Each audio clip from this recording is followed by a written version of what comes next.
Magandang araw sa iyo, Ma'am Japs Janet Tagufa. So ma'am, ito po yung ating mga pa-freebies po ma'am, yung wire niya tsaka yung transformer po niya ma'am. Okay? So ang unang gagawin po natin ma'am is magsisit up po tayo ng saksakan natin ma'am. Okay? So kailangan po itong saksakan natin ma'am. Ito po is isasaksak natin dito yan ma'am. Okay? At ito naman po isasaksak natin dito sa gilid po ma'am. Ayan. Okay, so sinaksak natin. At ito naman pong power cord natin sa transformer na wire na kulay white. Ayan po siya ma'am, isasaksak natin sa regular outlet natin po ma'am. Ayan. Okay, so ganyan po siya ma'am, kadaling gamitin. Then power on and off, ayan po siya ma'am. Okay, so ito na po siya ma'am, naka full setup na po tayo ma'am. Then unang gagawin natin kung paano po tayo magtatanggal ng babing sa ilalim. So slide lang natin yan ma'am. At ito po yung babing natin ma'am. Okay. Ito po kung tayo po ay magre-refill ng sinulid, ilalagay natin dito yan ma'am. Okay. Itutulak natin doon at pipindutin natin ito. Tanggalin muna natin yung sinulid natin sa itaas po ma'am. Ayan. Okay, so itatali natin yung sinulid natin dyan. Refilling thread lang po muna yan po yan ma'am. Okay. So ayan po siya. Then pagkatapos naman po yan ma'am, tatanggalin natin siya at isasabit natin dito ma'am. Ayan. Pag naisabit natin, may itikita po doon ma'am na kailangan nyo pong malaman at mapanood kung paano nyo po ilalagay ng proper yung sinulid po ma'am. So ayan po siya ma'am. Okay. Then isasabit natin daw dito sa maliit na hiwa papunta po sa kaliwa. Ayan. So ganyan lang po muna po ma'am. Okay. Then maglalagay po tayo ng sinulid natin sa itaas. Ayan. So ang tamang paglalagay po natin ng sinulid po ma'am sa itaas is ito po siya ma'am. Okay. So ilalagay natin yan. Ayan po. At ipapasok natin doon. Ito po siya ma'am. Ayan. Okay. Then susunod natin dyan ma'am is didiretso natin dito. Ito yung tinatawag na tension po ma'am. At bumubuka po yan pag nakataas yung pressure foot. Ang mas maganda, palagi nyo po ito ma'am itataas pag kayo po ay maglalagay ng sinulid sa taas papunta sa karayom. So may mga number po yan na susundan natin ma'am. Step 2, pataas na po siya ma'am. Step 3, dire-diretso na po siya. Papasok dito at saka dito po. Ayan. Then butas na po ng karayom ma'am. Tuwid, papasok sa likod. Or pwede natin gamitin yung automatic shooter thread ng ating sewing machine. So ito po siya ma'am, yung tamang pag-shoot ng sinulid. Okay.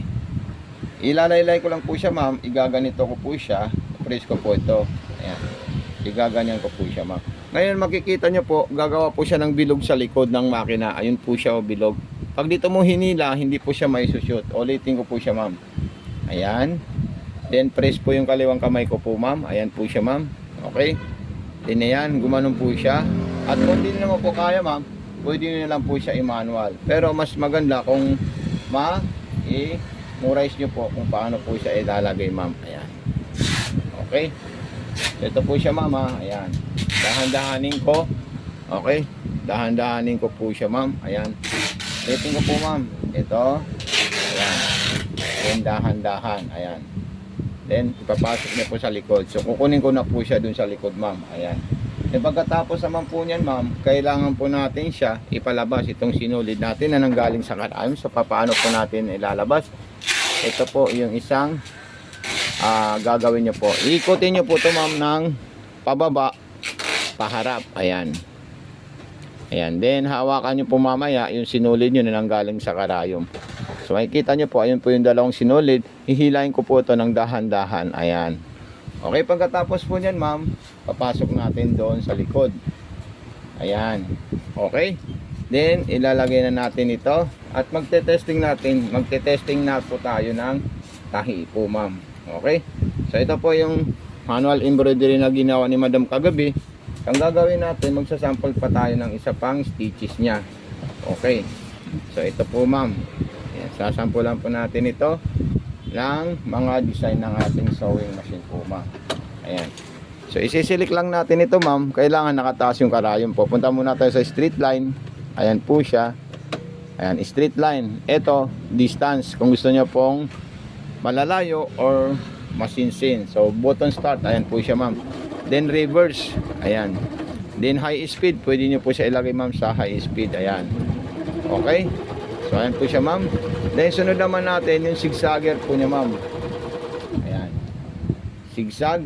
Ayan. Yung zigzag natin, malalayo yung lakad, pwede po natin siya baguhin. Ito yung zigzagger natin. Ayan. So malalayo po yan ma'am. Okay, sunod natin, gagawin natin siyang masinsin. Ayan. Okay. So may mas maliit pa na zigzag po dyan po, Ma'am Janet. Okay. Lagyan natin ng maliit na zigzag. Ayan. Pinakamaliit po niya. Ayan. Okay. Then meron po din po yan mga pang-garterize. Ito po yung pang-garterize natin.